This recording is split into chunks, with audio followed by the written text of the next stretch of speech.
해외에 가서 새로운 문화를 체험한다는 것은 정말 흥미롭습니다. 평소에 경험해보지 못한 다른 문화를 알게 되고 직접 경험해본다는 건 우리 삶의 행복도를 높여준다고 알려져 있는데요.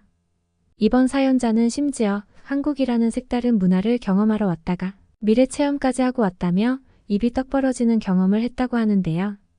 어떤 일이 있었는지 소개해드리겠습니다. 안녕하세요. 저는 스위스인 에릭입니다. 저는 최근에 한국으로 여행을 다녀왔습니다. 사실 아시아 쪽은 크게 관심이 없었지만 한국 문화를 얼마 전부터 접하고 난 후 한국이라는 나라가 궁금해지더군요. 대충 한국에 대해 조사는 해보고 갔지만 제가 이런 느낌을 받고 올 줄은 정말 몰랐습니다. 그동안의 여행 중에서 가장 놀라운 경험 중 하나를 한국에서 했는데요. 다녀와서 지인들에게 얼마나 신나게 한국 여행에 대해 이야기를 했는지 몰라요. 한국을 여행하면서 여러 가지 흥미로운 경험을 쌓았지만 그 중에서도 가장 놀라운 것은 한국의 무인 매점이었어요. 여행 중 이틀째가 되는 날, 저는 숙소 근처에서 필요한 물건을 사기 위해서 한 매점에 들어갔어요. 그곳은 서울의 번화가에 위치한 상점이었죠. 처음에는 그저 일반적인 편의점 같은 곳일 줄 알았지만 그 안에 들어가 보고는 저는 정말 깜짝 놀랐습니다. 먼저 저는 상점의 주인이 없다는 것에 크게 놀랐습니다. 주인은 어디 간 거지? 하며 주인이 오기 전에 상점에 들어가 있으면 오해를 살까봐 밖에서 기다리기로 하였습니다. 그러나 한국인들은 주인이 없는 가게에 들어가 물건을 들고 나오기 시작했습니다. 저는 한국인들이 양심적이라고 듣고 왔습니다. 치안이 좋고 주인 없는 물건도 함부로 집어가지 않고 오히려 주인을 찾아주는 양심적이라는 소개들을 보고 왔죠. 저는 과연 그런 나라가 있는 걸까 여기며 그래도 이렇게 좋은 이미지를 갖고 있는 나라니 믿을만하다고 생각하며 여행을 왔거든요. 그런데 이렇게 주인 없는 매장에 들어가서 물건을 집어나오는 사람들을 보고 크게 놀랐습니다. 역시 한국에 대해 들었던 좋은 점들은 다 미화된 거군 하고 생각했습니다. 왠지 거기 있으면 저도 그 범죄에 동참하는 것 같아 일단 발을 돌렸습니다. 그리고 주인이 있는 가게로 가서 원하는 것을 살 수 있었습니다. 그날 저는 약속했던 한국인 친구와 만나서 그 이야기를 했습니다.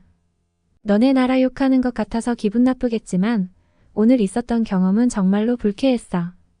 나는 한국 사람들이 착하고 양심적이라고 알고 왔는데 내가 본 장면은 뭐였던 거지? 그들은 다들 허락 없이 물건을 집어나가더군. 한국에서는 소매치기도 조심할 필요가 없다고 들었는데 나는 내 가방을 앞으로 유럽에서처럼 품에 꼭 안고 다녀야겠어. 그러자 한국인 친구는 파한떼소를 하며 저를 흥미로운 눈길로 바라보았습니다. 혹시 너 무인가게에 다녀온 거니? 저는 무인가게라니?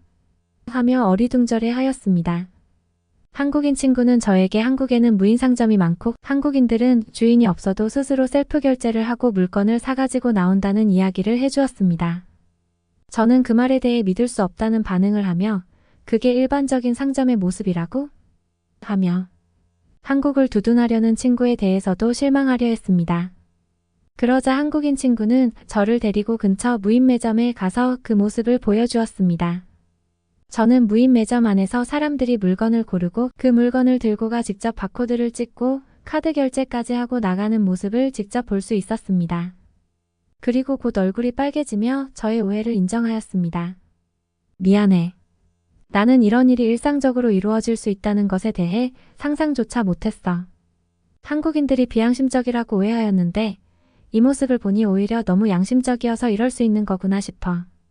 저는 한국인 친구와 있었던 이 부끄러운 자신의 오해에 대해 미안하며 한국에 와서 무인 매점과 무인 기계들을 보고 크게 놀란 경험을 꼭 전하고 싶습니다. 그러고 저는 그때부터 무인 매점 쇼핑을 즐기기 시작했습니다. 제가 기대하지 않았던 놀라운 경험에 신이 나기 시작했거든요. 매점 안에 들어가면서 눈앞에 펼쳐진 다양한 제품들에 놀랐습니다.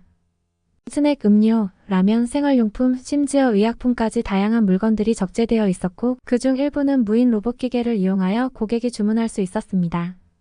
어떤 곳은 스마트폰 앱을 다운로드하여 간단하게 제품을 선택하고 결제할 수 있는 것까지 준비되어 있었죠. 그제서야 저는 한국이 혁신적인 기술과 현대적인 도시 생활로 유명하다는 것을 실감했습니다.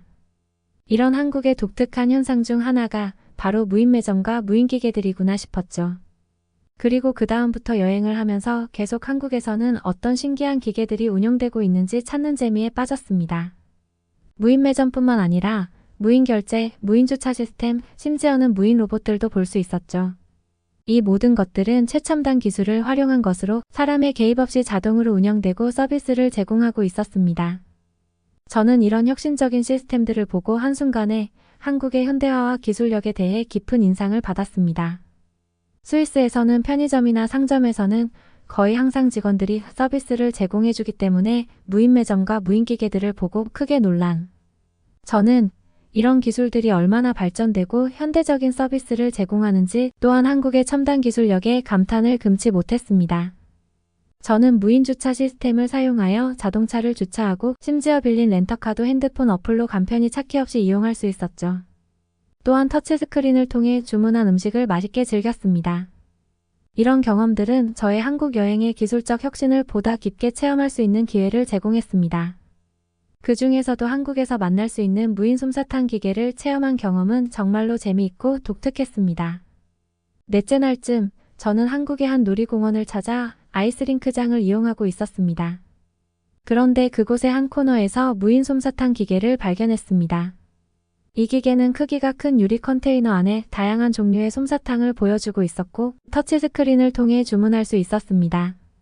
나는 호기심에 터치스크린을 눌렀고 솜사탕의 모양과 색깔을 선택하는 옵션들이 나타났습니다.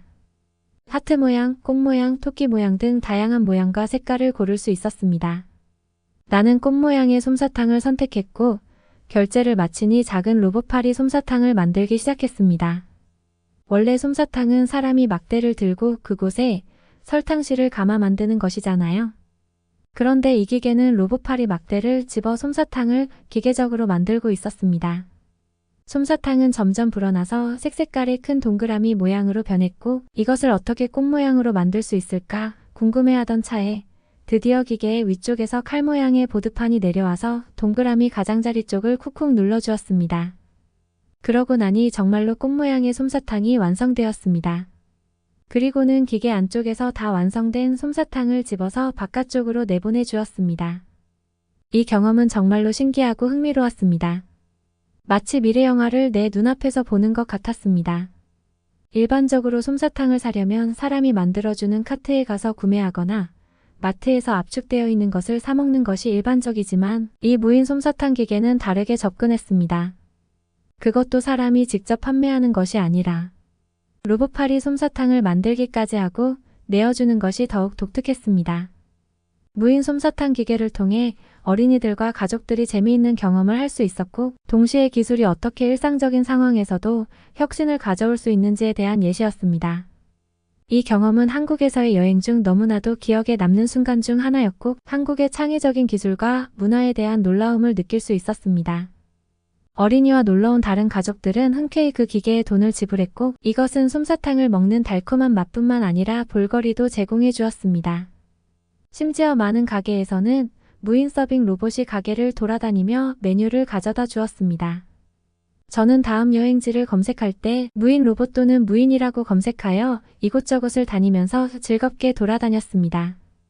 사실 한국이 이토록 저에게 흥분감을 준 데에는 자신의 어린 시절의 영향이 있는데요. 전 어릴 적부터 공상과학 소설을 사랑하던 소년이었습니다. 책상 위에는 항상 과학적인 그림과 우주선 모형, 로봇 인형 등이 놓여 있었죠.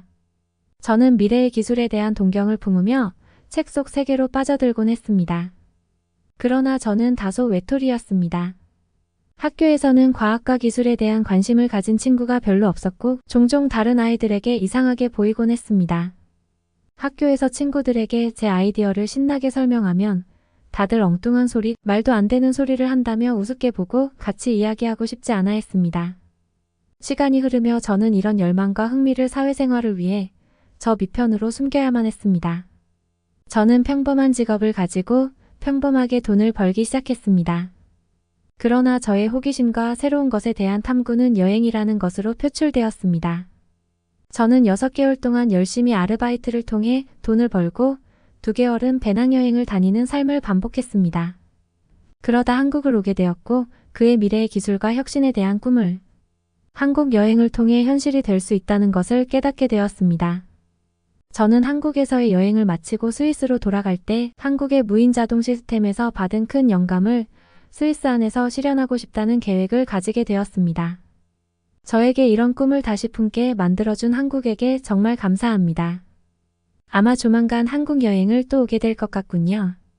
오늘의 사연은 여기까지입니다. 에릭은 한국 여행을 통해 얻은 인상적인 경험을 미래를 향한 큰 동기부여로 만들었고 한국을 미래를 경험하게 해준 놀라운 나라라고 말하였으며 자신의 새로운 미래 또한 한국이 만들어 주었다고 말했습니다. 오늘도 끝까지 시청해 주셔서 감사합니다. 구독과 좋아요, 공유, 응원 댓글은 큰 힘이 됩니다. 오늘도 행복한 하루 보내세요.